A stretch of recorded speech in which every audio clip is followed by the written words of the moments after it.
Amigos de Fox Deportes, estamos con Scott Dixon aquí en Long Beach, un hombre que lo ha ganado todo en INDYCAR y hoy está con nosotros. Scott, how are you? I'm good. Couldn't be better. Yeah, I feel fantastic. How about you guys? Are you happy because we brought one of your former teammates, Oriol? Ellos corrieron juntos en un equipo en 2002, ¿me dijiste? 2002, y ahí va a ir mi primera pregunta. Ok, adelante. 24 years later, brother. 24 years ago. We were, Oh my So God. much fun, man. It was fun, of course it was fun. It was 2002, we were teammates, éramos coequiperos en el 2002. Everyone asks about age, longevity. I'm not surprised because you're a freak of nature. You were a freak of nature in 2002. He's always been like a ultra runner, super fast, not even training. Honestly, he would have been an athlete regardless what he did. But it's 20-some years later.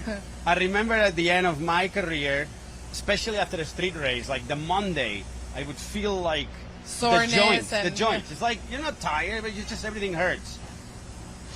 Does it? Or was it only me? Yeah, but I kind of like pain. Pain's kind of good. I don't know, but no, like I feel, I don't know. I'm so lucky to do what we do. Yeah. Same with you. Like for me, and I have so much fun. I'm sure there'll be days where, probably not too distant ahead that, maybe don't enjoy it as much. But for me, as long as I enjoy it, I still want to do it. And hopefully that's for a little bit longer, that's for sure. Yeah. Well, to me, it was the only negative, honestly, the pain. But not tiredness, not lack of speed. This guy is always going to be fast. I think if you get to the point of where you're not doing it as much, then I think that could definitely happen. Even for us right now doing the sports car racing, you do a lot of testing in November, December, then you've got the 24-hour with Daytona, so you kind of never stop. that much of downtime. For me, sometimes even when you get a month or 6 weeks off, it does feel, a little sore, but I kind of like the pain. It's good. It's fun. So will you say that that's the key to be successful?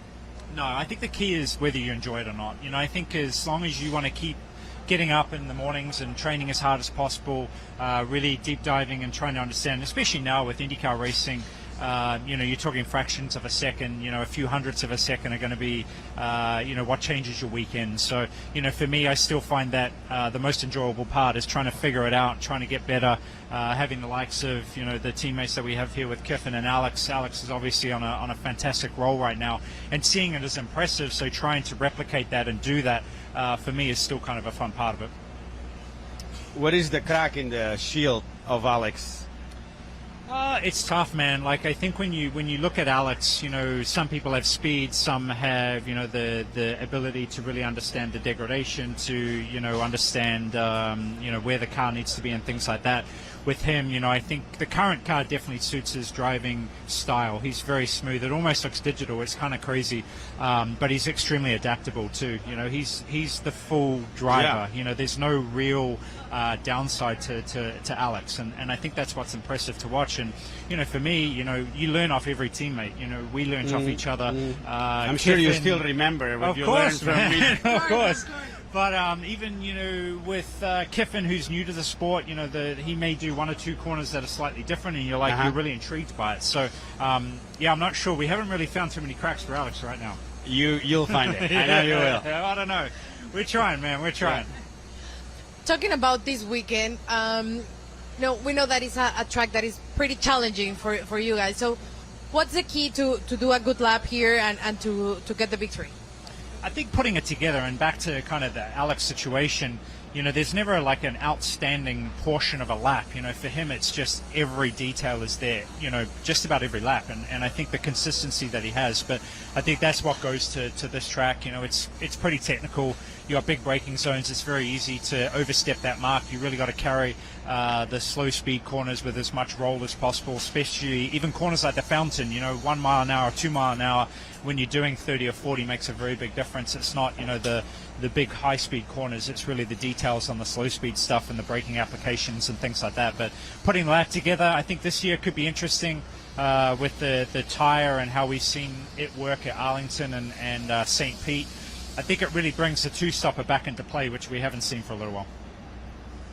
Cool. Nice. We'll be excited and hope for the best for you, amigo. Yeah, let's go. Yeah. Let's win. Next time in Spanish. Oh, yeah. I'll get a little bit better. You can.